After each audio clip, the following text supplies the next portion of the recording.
Gwamnatin jihar Katsina Aminu Bello Masari ya bayyana cewa sabon shugaban ƙasar Najeriya Bola Ahmed Tinubu na buƙatar addu'a. Gwamnatin jihar Katsina Aminu Bello Masari ya buƙaci 'yan Najeriya da su dage wajen yi wa sabon zaɓaɓɓen shugaban ƙasar Najeriya Bola Ahmed Tinubu addu'a.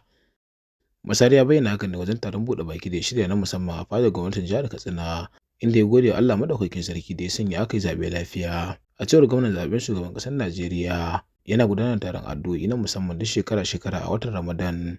Ya ce taron bana na wannan shekara an shirya shi ne domin gode wa Allah kan nasarar da aka samu a zaɓen da ya gudana a faɗin ƙasar. Ba abin da za mu ce wa Allah sai dai godiya kan nasarar da muka samu a Katsina da kuma Najeriya ma baki ɗaya.